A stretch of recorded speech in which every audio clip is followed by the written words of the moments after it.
अस्सलाम वालेकुम। I hope that you are doing great. Okay, आज के लेक्चर में हम स्टार्ट करेंगे chapter 3।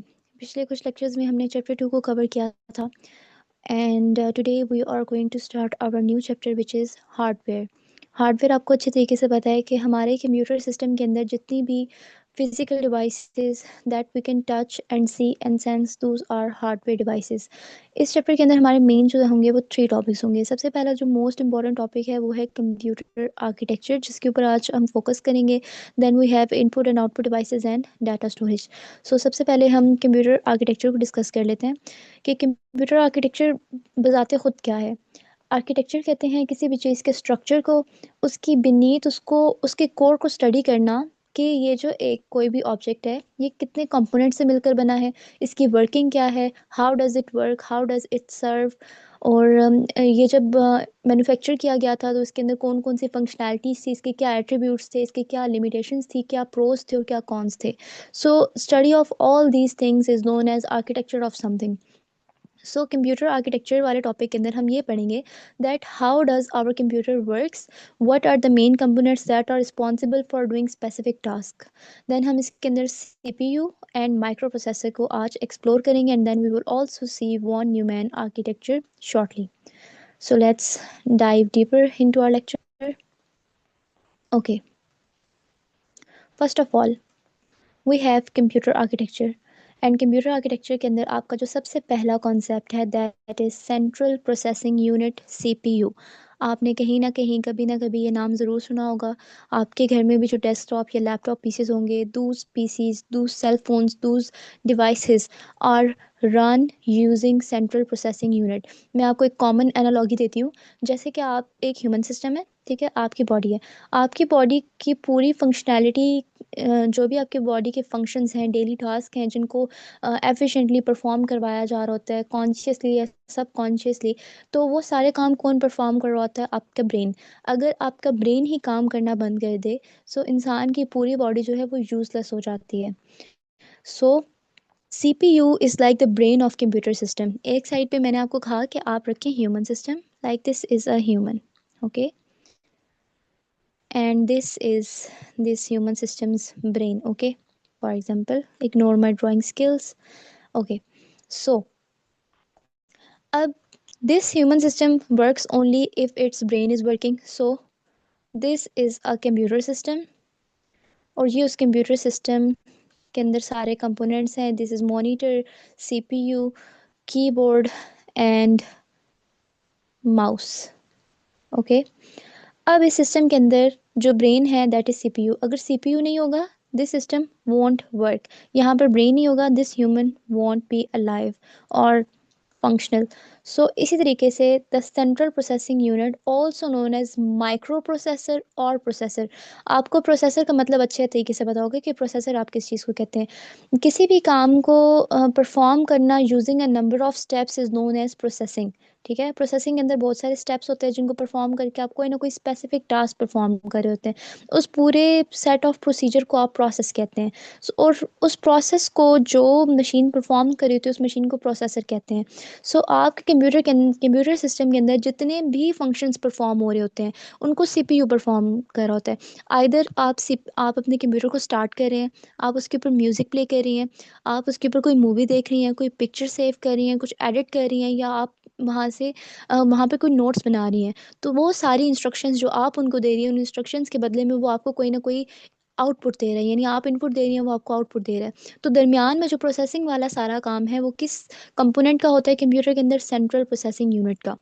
So it's like the brain of computer. It is also known as microprocessor or processor. Is central to all modern computer system. जितने भी modern computer system है, अब modern computer system में सिर्फ आपका कंप्यूटर सिस्टम नहीं आता. जैसे कि आपके दिमाग में कंप्यूटर का नाम सुन के यही आता है ना कि एक डेस्कटॉप सिस्टम. लेकिन नहीं, इसके अंदर लैपटॉप्स भी आ जाते हैं. इसके अंदर आपके सेल फोन्स, आपकी स्मार्ट वॉचेस, आपकी डिजिटल डिवाइसेस जो आपके घरों में हैं, चाहे आपका डिजिटल MP3 प्लेयर है, आपके डिजिटल रेफ्रिजरेटर है, ओवन है, आपका डिजिटल एयर कंडीशनर है, हर वो चीज़ जिसके अंदर कोई ना कोई चिप्स वगैरह एम्बेड हुई हुई हैं, जो उसके ऊपर कोई ख़ास फंक्शनैलिटी परफॉर्म कर रही है और डाटा को प्रोसेस कर रही हैं, that thing is like a computer system. और उस पूरे कंप्यूटर सिस्टम के अंदर जो जो कंपोनेंट, जो पार्ट मेन काम करने का रिस्पॉन्सिबल होता है, दैट इज़ CPU। तो चाहे आप टैबलेट यूज़ कर रहे हैं, स्मार्टफोन यूज़ कर रहे हैं, एक बहुत अच्छा लैपटॉप यूज़ कर रहे हैं, या आप एक छोटा सा भी लैपटॉप यूज़ करें, आपके पास एक छोटी सी स्मार्ट वॉच है, तो स्मार्ट वॉच को भी वर्किंग करवाने के लिए आपको CPU चाहिए होगा। So CPU is very often installed as an integrated circuit। CPU को बेसिकली हर डिवाइस के अंदर, हर कंप्यूटर सिस्टम के अंदर इंटीग्रेट किया जाता है पहले से, और ये एक चिप की फॉर्म होता है, यानी इतनी छोटी सी चिप होती है, इसके ऊपर ना लाखों की तादाद में छोटे छोटे छोटे छोटे सर्किट्स बने होते हैं, गोल्ड प्लेटेड सर्किट्स होते हैं एल्यूमिनियम के। और उन सर्किट्स के अंदर से इलेक्ट्रिसिटी पास होती है, और इलेक्ट्रिसिटी की मदद से जो भी डाटा होता है उसको प्रोसेस किया जा रहा होता है। आपको ये भी पता होगा कि कंप्यूटर की अपनी जो नेटिव लैंग्वेज है, that is binary language. And binary language के अंदर आपको ये भी पता होगा कि zero is equal to off and one is equal to on. तो आपको समझ आ के कि जब जीरो होगा करंट पास नहीं करेगा, और जब वन वैल्यू होगी किसी भी एलिमेंट की तो उसके अंदर से करंट पास कर रहा होगा। तो यही सारी चीज़ें इसके अंदर आती हैं। किसी भी डिवाइस के अंदर जो CPU होता है वो पहले से इंस्टॉल्ड होता है, आपको अलग से लेने की ज़रूरत नहीं पड़ती। और वो इंस्टॉल होता है एक integrated circuit on single microchip. एक छोटी सी चिप होती है, उसके ऊपर बहुत सारे सर्किट्स बने होते हैं, और वो सर्किट्स और चिप को मिलाकर आपका CPU या प्रोसेसर तैयार किया जाता है, जो हर डिवाइस के ऊपर एम्बेड होता है। The CPU has responsibility for the execution of और processing of all the instructions and data in computer application. Computer application के अंदर जितनी भी इंस्ट्रक्शंस फॉलो करनी है, या डाटा को प्रोसेस करना है, या एग्जीक्यूट करना है, वो सारी रिस्पॉन्सिबिलिटी किसकी है? CPU की। फॉर एग्जांपल, आपने अपना लैपटॉप ऑन किया, आपके लैपटॉप के ऊपर सबसे पहले, अगर आपने अपने लैपटॉप के ऊपर पासवर्ड लगाया हुआ है, आप उस पासवर्ड को एंटर करते हैं।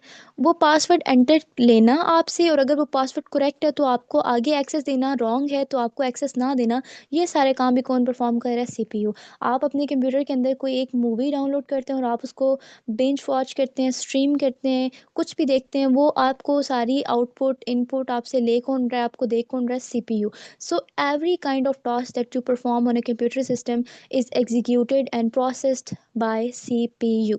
सो आप समझ सकती हैं कि कंप्यूटर सिस्टम के लिए CPU acts like an oxygen mask.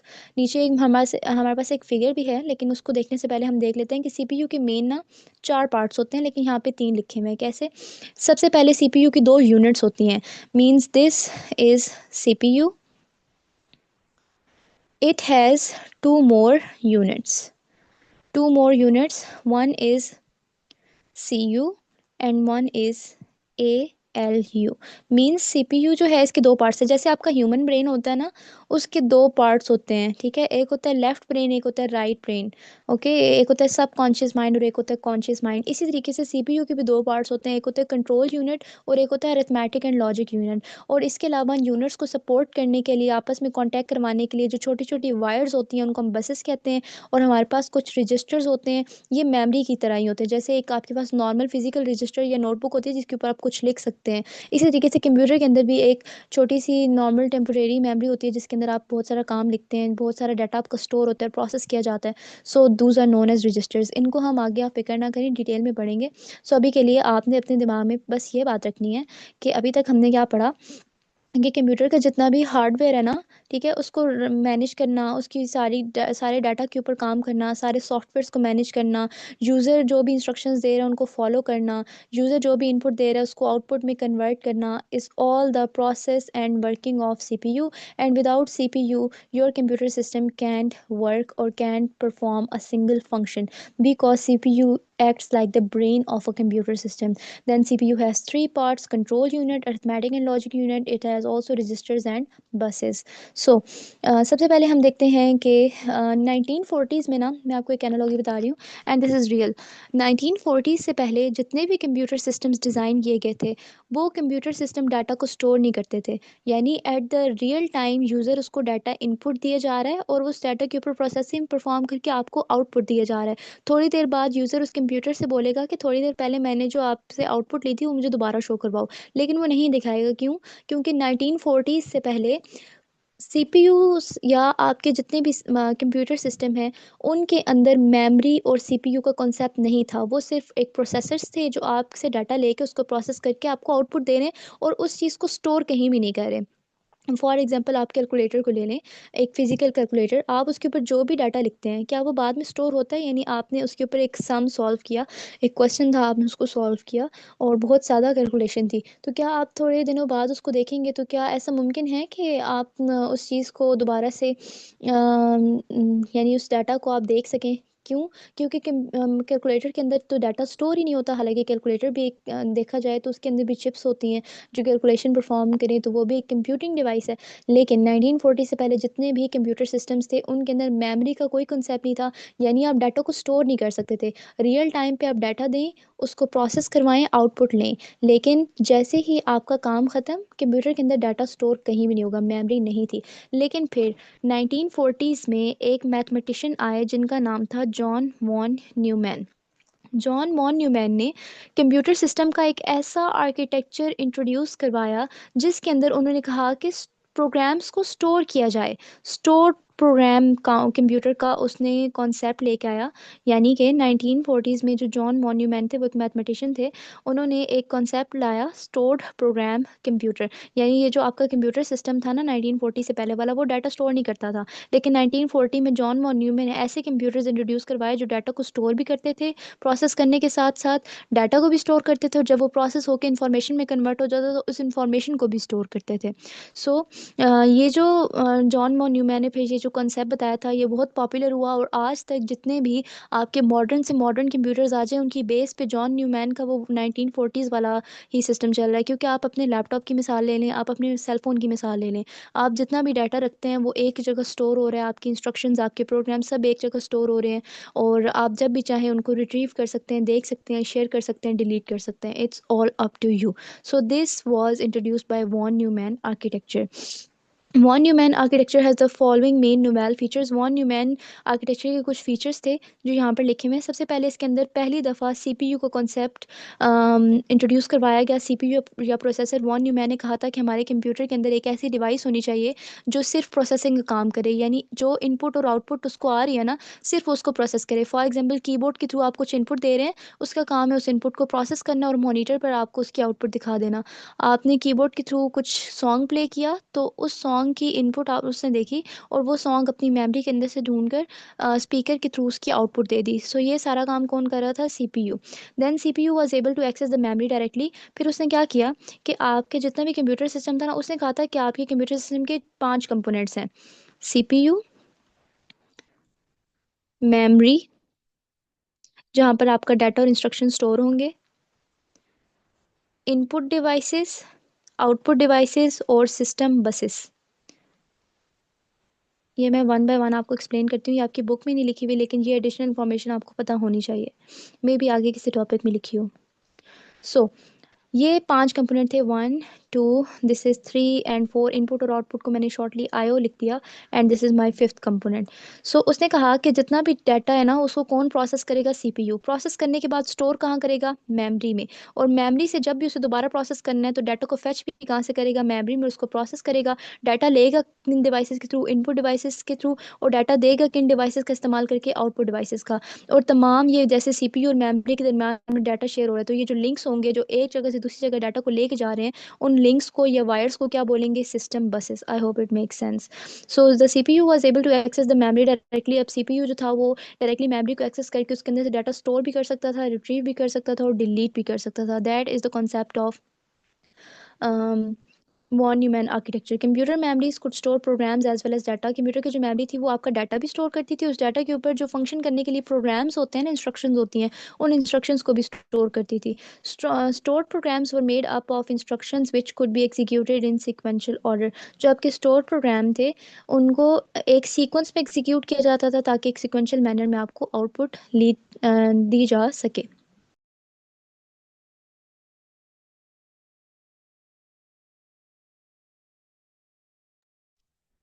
Okay.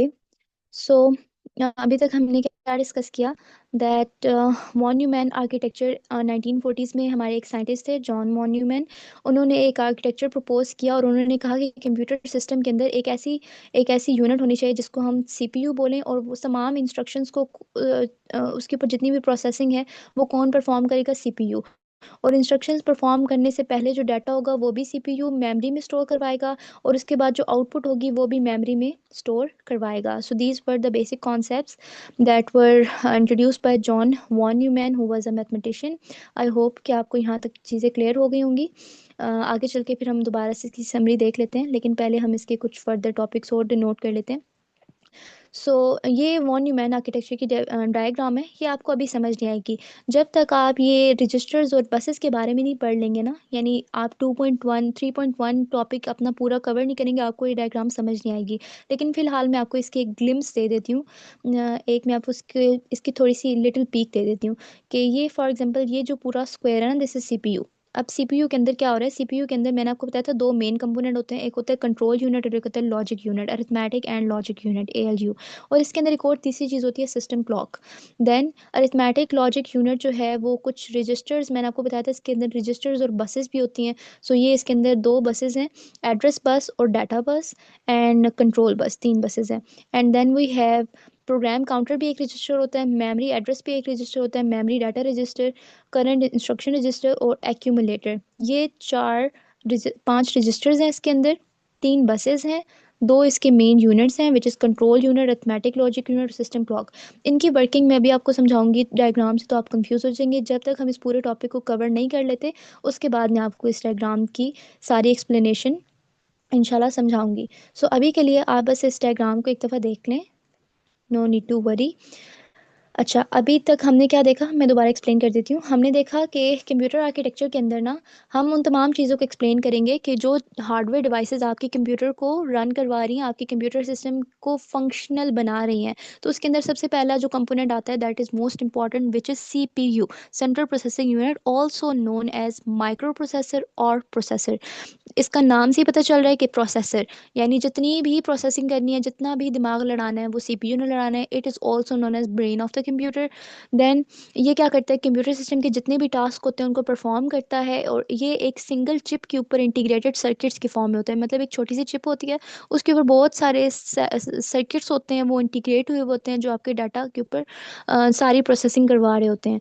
सो जितनी भी इंस्ट्रक्शंस होती हैं उनके एग्जीक्यूशन या प्रोसेसिंग का काम सीपीयू का होता है. सीपीयू जो है उसके कुछ कंपोनेंट्स होते हैं, जिसके अंदर सबसे पहला कंपोनेंट है कंट्रोल यूनिट, दूसरा कंपोनेंट है arithmetic and logic unit, and तीसरा कंपोनेंट है सिस्टम बसेस, एंड चौथा कंपोनेंट है registers. So keep these in mind. फिर हमने देखा कि 1940 से पहले जितने भी कंप्यूटर्स थे, ये यहाँ पर लिखा हुआ है, मैं हाईलाइट कर देती हूँ. Early computers were fed data while the machines were actually running. 1940 से पहले जितने भी कंप्यूटर्स थे ना, जब मशीन्स चल रही होती थी तो कोई भी डाटा के ऊपर फंक्शन परफॉर्म करना होता था तो आप साथ ही डाटा देते थे, और साथ ही उस डाटा के ऊपर प्रोसेसिंग परफॉर्म करके आप उसकी आउटपुट ले लेते थे. लेकिन उस डाटा को फिर स्टोर नहीं किया जाता था. So it was not possible to store programs और डाटा. तो उसके अंदर ना प्रोग्राम स्टोर करने का आपके पास ऑप्शन था और ना data, which mean they could not operate without considerable human intervention. जिसका मतलब ये था कि जब तक ह्यूमन उसको डाटा नहीं देगा वो कंप्यूटर्स काम नहीं करेंगे, उनको बहुत ज़्यादा ह्यूमन इंटरवेंशन की ज़रूरत थी. लेकिन 1940s में एक साइंटिस्ट और मैथमेटिशियन जॉन वॉन न्यूमैन ने इस पूरी चीज़ को रिवोल्यूशनाइज कर दिया, जब उन्होंने जॉन वॉन न्यूमैन आर्किटेक्चर को पब्लिश किया, जिसमें वो उनका कहना ये था कि हमारे कंप्यूटर सिस्टम के अंदर एक डिवाइस होनी चाहिए, एक कंपोनेंट होना चाहिए हार्डवेयर, जिसको हम कहते हैं सीपीयू. सीपीयू सारी प्रोसेसिंग परफॉर्म करे, प्रोसेसिंग परफॉर्म करने से पहले वाला डाटा भी और बाद वाली इंफॉर्मेशन भी वो एक मेमोरी में स्टोर करे. यानी एक प्लेस पर वो चीज़ स्टोर हो ताकि जब भी यूज़र जाए उसको एक्सेस कर सके. यूज़र उसको डिलीट भी कर सकता है, ऐड भी कर सकता है, मॉडिफाई भी कर सकता है, एडिट भी कर सकता है.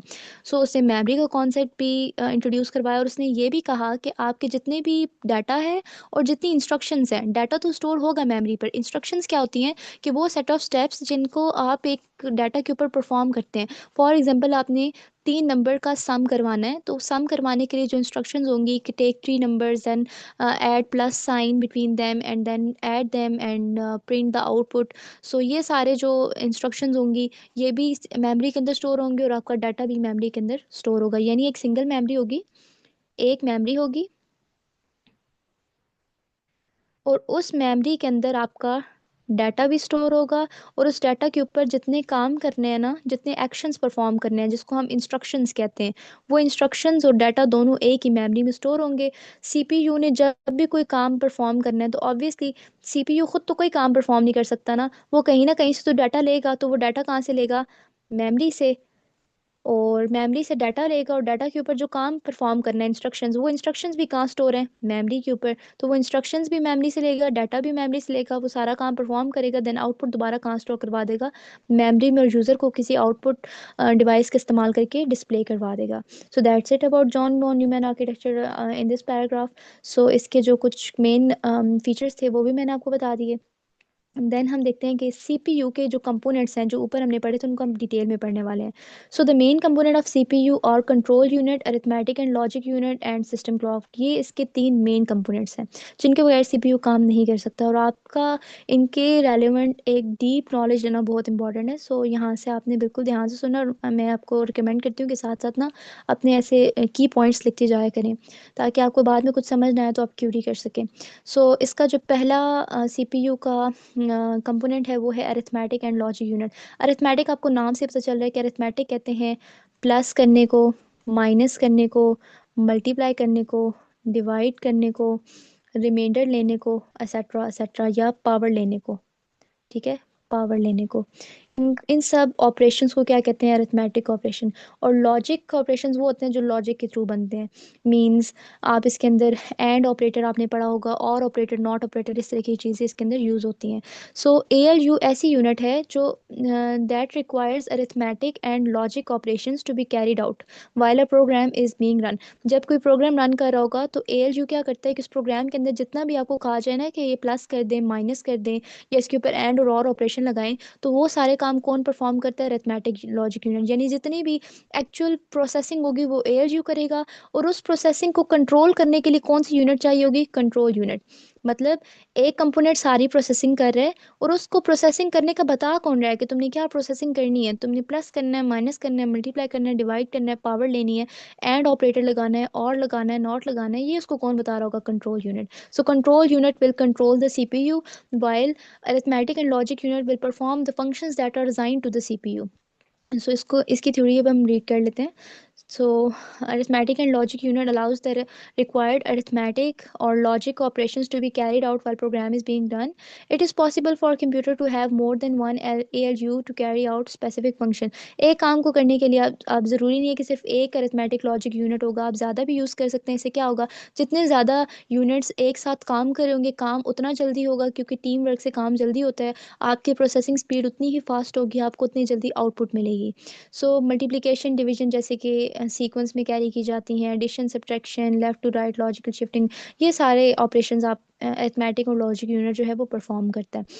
अब हम बढ़ते हैं कंट्रोल यूनिट के बारे में, कि वो मेमोरी, देखिए मैंने आपको बताया था कि वॉन न्यूमैन कहता है कि आपका जितना भी डाटा स्टोर होगा ना, वो कहाँ स्टोर होगा, मेमोरी में। अब मेमोरी में जो भी डाटा स्टोर होना है, डाटा भी स्टोर होना है और इंस्ट्रक्शंस भी स्टोर होनी है। अब for example this is CPU. अब सीपीयू ने कोई भी काम परफॉर्म करना है, तो वो काम डाटा के ऊपर परफॉर्म करेगा। डाटा किसके ऊपर स्टोर है, मेमोरी के ऊपर। तो ये रिक्वेस्ट करेगा कि मुझे डाटा, तो मेमोरी इसको डाटा दे देगी। अब डाटा के ऊपर क्या काम परफॉर्म करना है, उसके लिए तो उसको कुछ इंस्ट्रक्शंस चाहिए होंगी, वो इंस्ट्रक्शन भी किसके ऊपर स्टोर है, मेमोरी के ऊपर। तो वो डाटा के साथ साथ क्या मांगेगा, इंस्ट्रक्शन, कि मुझे डाटा भी दो, इस डाटा के ऊपर जो ये काम करना है, ये काम करने का तरीका भी बताओ। तो ये करके वो मेमोरी से कांटेक्ट करेगा, डाटा भी लेगा, इंस्ट्रक्शंस भी लेगा, और वो सारी प्रोसेसिंग परफॉर्म करेगा। So it reads an instruction from memory, memory से हर इंस्ट्रक्शन को ये रीड कर सकता है। और the address of location where the instruction can be found stored in program counter, ये बड़ी इंपॉर्टेंट सी डेफिनेशन है कि what is program counter. Program counter एक ऐसी मेमोरी लोकेशन है ना, जो क्या स्टोर करती है, हर इंस्ट्रक्शन का एड्रेस। फॉर एग्जांपल आपको कहा गया है कि आप a प्लस बी करें, और a की वैल्यू है 5 और b की वैल्यू है 10। अब हमें क्या पता कि प्लस क्या चीज़ परफॉर्म करती है, हमें तो पता है, कंप्यूटर को तो नहीं पता ना कि जब भी हम प्लस एंटर करते हो तो क्या करवाना है। लेकिन सीपीयू के अंदर, सीपीयू ने मेमोरी के अंदर एक इंस्ट्रक्शन स्टोर करवाई होगी कि जब भी यूज़र प्लस का साइन एंटर करे, तो जितने नंबर के दरमियान में प्लस का साइन आ रहा है, आपने उनको क्या करवा देना है, ऐड करवा देना है। यानी उनको गिन लेना है, और टोटल नंबर आपने बता देना है कि ये इन दोनों नंबर्स का सम है। सो कंट्रोल करवाने के लिए जो इंस्ट्रक्शंस हैं, उन इंस्ट्रक्शंस को आपकी तरफ कौन सी यूनिट लेके आएगी, control unit. The address of the location, इसके अंदर उन तमाम प्रोग्राम्स और इंस्ट्रक्शंस की लोकेशन होती है जिनको आप इस्तेमाल करना चाहते हैं। This instruction is then interpreting using the fetch decode execute cycle. Okay, ये साइकिल भी बड़ा इंपॉर्टेंट है, इसको हम डिटेल में देखेंगे, आपका लॉन्ग क्वेश्चन है। फैच डिकोड एग्जीक्यूट साइकिल कि फॉर एग्जांपल जब भी आपने डाटा के ऊपर कोई ना कोई काम परफॉर्म करना है तो पहले आप डाटा कहाँ से लेंगे? मेमोरी से। कौन लेगा? सीपीयू। सीपीयू ने उसके ऊपर काम परफॉर्म करना है तो वो खुद से कुछ नहीं करेगा ना, उसको जब तक हम नहीं बोलेंगे। और हम जो बोलेंगे तो उसके वो सारा काम परफॉर्म करने के लिए उसने जो सारी इंस्ट्रक्शंस और प्रोसीजर होगा वो भी कहाँ स्टोर किया होगा? मेमोरी में। तो वो मेमोरी से डाटा भी लेगा और डाटा के ऊपर जो काम करना है वो काम करने का तरीका भी कहाँ स्टोर है? मेमोरी में, तो वो भी वो मेमोरी से लेगा। अब उसके बाद अब ये जो सारा आपका प्रोग्राम है कि ये इसका सारा प्रोसेस क्या होता है? फैच डिकोड एग्जीक्यूट साइकिल के पहले इंस्ट्रक्शंस फैच करें और डाटा फैच करें मेमोरी से।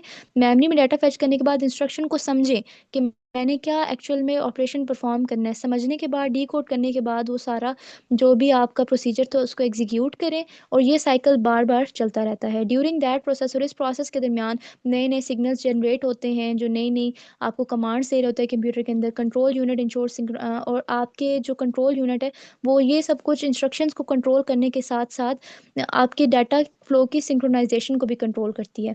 मींस ऐसा ना हो कि डाटा पहले जा रहा है इंस्ट्रक्शन बाद में जा रही है, या इंस्ट्रक्शन बहुत पहले जा रही है डाटा बाद में जा रहा है, या आधा डाटा जा रहा है आधी इंस्ट्रक्शन जा रही है। ताकि कोई चीज़ भी गलत ना हो तो ये मैनेज करता है कि डाटा और इंस्ट्रक्शन दोनों सेम टाइम पे कंप्यूटर के पास जाएं और कंप्यूटर को कन्फ्लिक्ट ना हो। क्यों? क्योंकि सीपीयू ने डाटा भी मेमोरी से लेना और इंस्ट्रक्शन भी मेमोरी से लेनी है, तो एट अ टाइम वो दोनों रिक्वेस्ट कर देगा। तो मेमोरी जो मेमोरी है वो पहले एक इंस्ट्रक्शन को पूरा करेगी फिर दूसरे को करेगी। सो ये बॉटल नेक जो है, ये मसला है, इसको भी सॉल्व करने की हिम्मत कंट्रोल यूनिट में होती है कि ये सबको कंट्रोल कर लेती है ताकि रिसोर्सेज के ऊपर कोई भी क्लैशेस ना आए। तो आप, आई होप आपको यहाँ तक समझ आई होगी। अब हम देखते हैं सिस्टम क्लॉक का कॉन्सेप्ट कि सीपीयू के अंदर और कुछ होना होना सिस्टम क्लॉक ज़रूरी होती है। और अगर ये सीपीयू के अंदर नहीं होगी तो आपका पूरा कंप्यूटर सिस्टम क्रैश हो जाएगा। अब ये क्या करती है कि टाइमिंग सिग्नल्स प्रोड्यूस करती है जो आपके की कंट्रोल बस को इंश्योर करते हैं कि जो तमाम सिंक्रोनाइजेशन है वो सही से चल रही है। सिंक्रोनाइज का मतलब ना हर चीज़ एक ऑर्डर में चल रही है और सीक्वेंस में चल रही है। सो जो सिस्टम क्लॉक होती है वो सीपीयू को बताती है कि इतने मिनट तक आपने मेमोरी में से डाटा एक्सेस करना है, इतने मिनट में आपने मेमोरी से इनपुट या इंस्ट्रक्शंस एक्सेस करनी है, या कुछ स्टोर करवानी है, या डिलीट करवानी है, या मॉडिफाई करनी है। ठीक है, तो इस तरीके के जो अलार्म क्लॉक्स होती हैं उनको आप सिस्टम क्लॉक कहते हैं। फिर आगे आपके पास रैम का थोड़ा सा कॉन्सेप्ट लिखा हुआ है कि the RAM holds all the data and programs needed to be accessed by the CPU. अब सीपीयू के अंदर जो मेमोरी यूज़ होती है ना, जिसके ऊपर आप सारा डाटा स्टोर करवाते हैं और सारी इंस्ट्रक्शंस भी आपकी स्टोर होती हैं, सारे एल्गोरिदम आपके स्टोर होते हैं, उस मेमोरी को हम कहते हैं RAM. Read random access memory, यानी जो मेमोरी यूज होती है ना सीपीयू के अंदर, जिसके थ्रू आप सारा काम कर रहे हो तो सारा डाटा आपका स्टोर हो रहा होता है, उसको हम कहते हैं RAM. RAM stands for random access memory. The RAM is often refer to as, इसका दूसरा नाम आईएसपी है, इमीडिएट एक्सेस स्टोर। यानी आपने इमीडिएट किसी चीज़ को एक्सेस करना है तो आप रैम का इस्तेमाल करेंगे। CPU takes data and program held in backing store. CPU के अंदर जितना डाटा और प्रोग्राम होता है उसने एक सेकेंडरी मेमोरी में रखे होते हैं। अच्छा, ये बात भी मैं आपको बता दूं कि आपके कंप्यूटर के अंदर दो तरह की मेमोरी होती है। एक होती है प्राइमरी मेमोरी, मैं इसको पीएम से शो कर रही हूँ, और एक होती है सेकेंडरी मेमोरी। कि प्राइमरी मेमोरी के अंदर सारा इंपॉर्टेंट डाटा स्टोर करवा दिया जाता है, और अगर वो डाटा इन केस कहीं डिलीट हो गया तो वो पहले सी सेकेंडरी मेमोरी में स्टोर होगा, आप वहाँ से वो डाटा उठा के ले सकते हैं। जैसे आपका कॉन्शियस और सब कॉन्शियस माइंड होता है, इसी तरीके से इसका भी यही कंसेप्ट है। सो इससे सारा डाटा और सारे प्रोग्राम्स एक बैकिंग स्टोर में स्टोर किए होते हैं, जब भी ज़रूरत आती है तो ये शेयर कर लेता है and puts them into RAM temporarily. यानी जब भी, फॉर एग्जांपल, ये है आपकी रैम। अब रैम के अंदर डाटा टेम्पोरेली स्टोर होता है, ठीक है, जैसे जब प्रोसेसिंग करनी है। और ये है आपकी मेमोरी, ये सब सीपीयू के अंदर हो रहा है। अब आपने मेमोरी के अंदर से डाटा उठाना है। जो डाटा, जिस डाटा के ऊपर कुछ एक्शन परफॉर्म किए जाएंगे तो मेमोरी से जब भी डाटा उठाएंगे वो टेम्पोरेली रैम के अंदर आ जाएगा।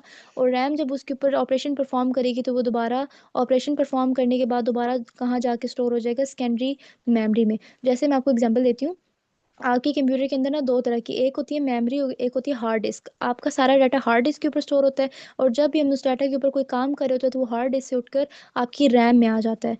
जैसे कि आप अपने कंप्यूटर पे काम करते हैं ना, और कोई विंडो फॉर एग्जांपल कोई भी आप फंक्शन परफॉर्म करें, आपने ब्राउज़र खोला हुआ है, लेकिन जब आपका कंप्यूटर बंद होगा और ऑन करेंगे तब वो ब्राउज़र नहीं खुला होगा। क्यों? क्योंकि जब आपने उस ब्राउज़र को खोला, वो उसके अंदर जितना भी डाटा था जो आपके हार्ड डिस्क में स्टोर हुआ हुआ था वो रैम में आ गया, लेकिन जैसे ही आपका कनेक्शन डिस्कनेक्ट हुआ दोबारा से मेमोरी से, रैम से वो डाटा उठकर हार्ड डिस्क में चला गया, जो उसकी परमानेंट स्टोरेज होती है। So I hope it makes sense. बाकी चीज़ें हम इंशाल्लाह कल नेक्स्ट लेक्चर में देख लेंगे। सो आज हमने क्या देखा, that what is computer architecture. फिर हमने इसके अंदर सीपीयू को देखा, और सीपीयू को फर्दर एक्सप्लेन करने के लिए हमने वॉन न्यूमैन आर्किटेक्चर को देखा और उसकी क्या खसूसियात होती हैं, उसके क्या फ़ीचर्स होते हैं। देन हमने components of central processing unit में arithmetic and logic unit and control unit को डिस्कस किया, और सिस्टम क्लॉक के बारे में थोड़ा बहुत पढ़ा। नेक्स्ट लेक्चर में इंशाल्लाह सिस्टम क्लॉक और रजिस्टर्स को हम डीपली एक्सप्लेन करेंगे, एंड सिस्टम बसेस और मेमोरी के बारे में देखेंगे, और अपनी डायग्राम को भी डिस्कस करेंगे। और यहाँ पर जो कुछ रजिस्टर्स लिखे हैं ना, जो मैंने ऊपर आपको डायग्राम में मेंशन किए थे, उनकी फंक्शनैलिटी भी देखेंगे कि ये रजिस्टर्स क्या फंक्शन परफॉर्म करते हैं, जो ये इतने ज़रूरी हैं। सो आई होप आपको समझ आई होगी। अगर कहीं भी कुछ समझ ना आए तो आप मुझे टेक्स्ट कर सकती हैं। Thank you.